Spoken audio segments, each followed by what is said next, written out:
Hi, everybody. This is John Block, House District 51 State Representative, and I'm just here to give you a little update of what's happened at the Roundhouse this last week and tell you a little bit about what you can expect this next week. So, coming up, we have a bunch of floor sessions. So, starting off from next week, floor sessions are happening. We're going to start debating bills. I expect that we'll probably hear on Monday, Tuesday, Wednesday, that radical red flag expansion bill that continues to erode your Second Amendment rights. That's coming up in committees or on the floor. Also in committees, we have a bunch of really bad legislation, especially coming to the Consumer Public Affairs Committee and the Government Elections and Indian Affairs Committee, upon which I sit. And there's also some bad legislation going to the Judiciary Committee. So I urge you to go to nmlegis.gov, go check out what's going to be hitting those committees, and also sign up to testify against some of this bad legislation, and as well support good legislation that I'm bringing forward and other folks are bringing forward. So you can find that at the legislative website. That's again nmlegis.gov. That's nmlegis.gov. And then I'll go into what's happened this week in the committees I sit on. So on Monday in the House Government Elections and Indian Affairs Committee, we heard a radical resolution called H.J.R. 3, also known as the Gren Amendment. This Gren Amendment would erode your rights, and especially it would be bad for counties and cities as well as the state, because it would open up all of these entities up to $1.6 billion in litigation, because the resolution gives a definition of clean air and clean water. However, it's not defined. So everyone would have the ability to have clean air and clean water, but there's not a definition. So they say, oh, in different case law, it's defined and stuff. But this would truly bring open a can of worms that we can't afford in the state, because it would kill our oil and gas industry, number one. It would hurt our counties and our cities. And then, of course, on the state level, it would open up a bunch of litigation. We know how in the state, litigation costs so many millions of dollars, and usually they settle. So this pretty much would be a slush fund for the radical environmental, eco-leftist, Marxist groups to ensure that they can kill our oil and gas industry, which we can't afford to happen in our state. And on Tuesday, in the Consumer and Public Affairs Committee, another committee where I sit, we voted unanimously to pass House Bill 73, which removes statutes of limitations for child sex abuse civil cases. And that's a very good bill, because we need to ensure that folks who are abused when they're young are getting the justice that they require. Another bill that passed in the committee was HB 83. This is one that is a good bill that I voted for. It essentially does a few things, but number one, it criminalizes and increases penalties for trafficking. And I think that's very common sense. We don't support human trafficking in any way, shape, or form, or slavery in any way, shape, or form. And this would also tighten up some of that language. Right now, it's up to the age of 16 where they can currently be charged on the statute for certain crimes, and it increases that to 18, because after all, you're a minor until you're 18. So that was a good thing that was supported by us. As well, on Tuesday, I put forward our constitutional carry bill in CPAC. That's the committee that I just referenced, and it died on a party line vote of 4-2. Myself and Representative Lord supported it. We're co-sponsors of that, and it would just essentially make constitutional carry happen in New Mexico by giving the rights back to the citizens and ensuring that we don't need a permit to carry, because at the end of the day, the more people who are lawfully carrying firearms, the fewer crimes that are going to happen, because that'll be a deterrent. It did die, but it was a good discussion, and I'll bring it back next year. There's always next year. So then on Wednesday in Government Elections and Indian Affairs Committee, they passed a couple bills that I did not like. So HB 98 was one to automatically expunge records of folks who had evictions from 5 years prior. And I did not think this was a good bill, number one, because it would give a landlord fewer documents and less information when signing new leases to people in the future. And it would also cause many different things that we don't understand, especially when it comes to renting, because how are you supposed to know why they were evicted, right? It could be something violent. It could be something that was damage of property. And there are many reasons. And I think that information is critical for landlords to know before they rent out to tenants. That's something that I voted against. It was really bad.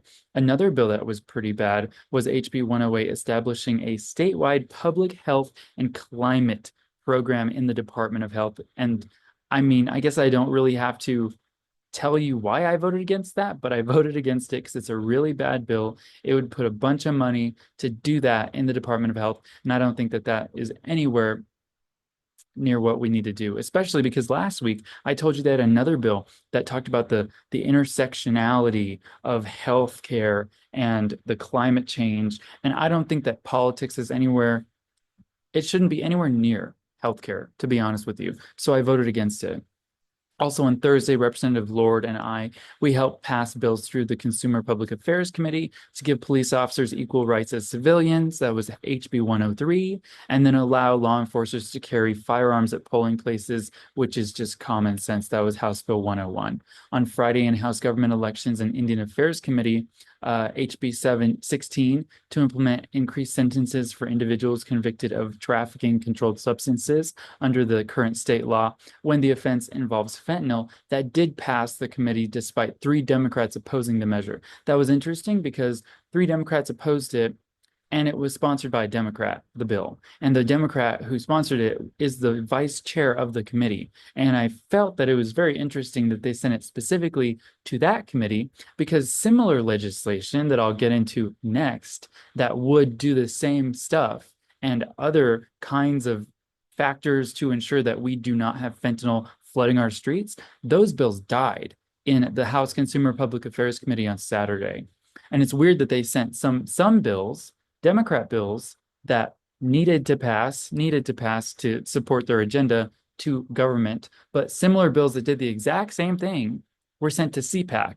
And just for reference, for everyone who needs to know it, CPAC is a kill committee. CPAC is a committee that they send Republican bills to die and Democrat bills to easily pass. So they did that on purpose to ensure that our legislation to help alleviate the fentanyl crisis, our legislation was dead on arrival.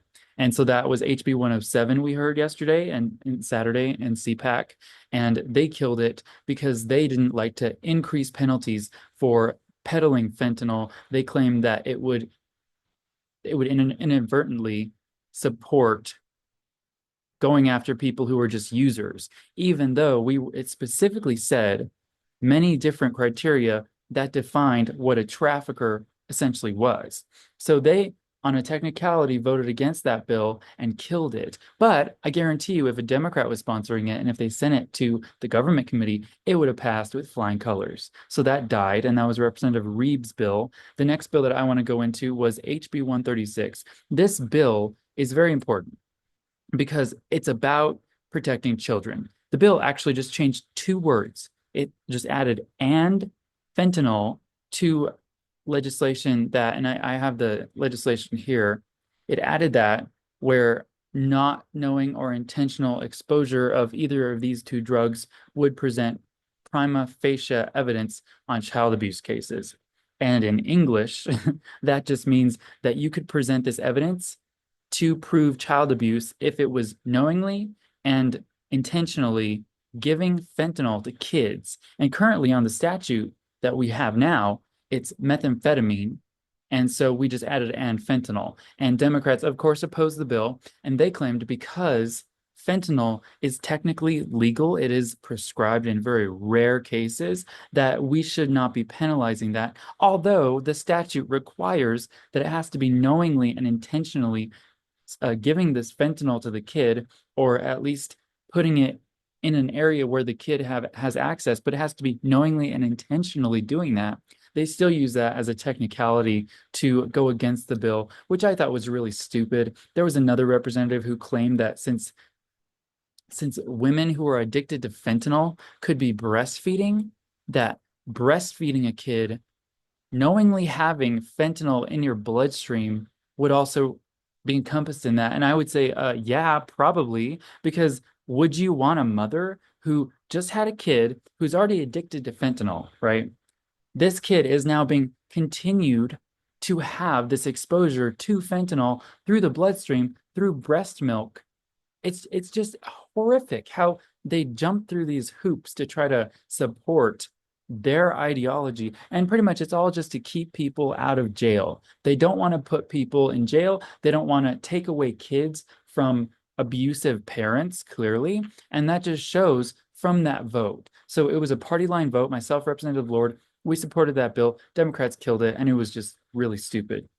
Also, it was interesting how they always have to schedule committees at the same time on Saturday. So on Saturday, I was jumping between two committees that I sit on, government and CPAC, and I went back and forth, and I kind of got a little bit of pushback from a certain chair of one of those committees for not being in the room at specific times. And I did make most of the votes in government committee, but I just felt that it was very stupid that they would do this to ram through as many bills as possible early on a Saturday, but then give you a hard time if you have to go back and forth. Because in my opinion, we need to pass legislation by currently vetting it and ensuring that whatever's in there is thoroughly processed to make sure that we're not passing bad bills. But clearly, from what the Democrats are doing, they just want to pass as many bills as humanly possible, ram them through, and whoever cares about the consequences, that's their problem in the future.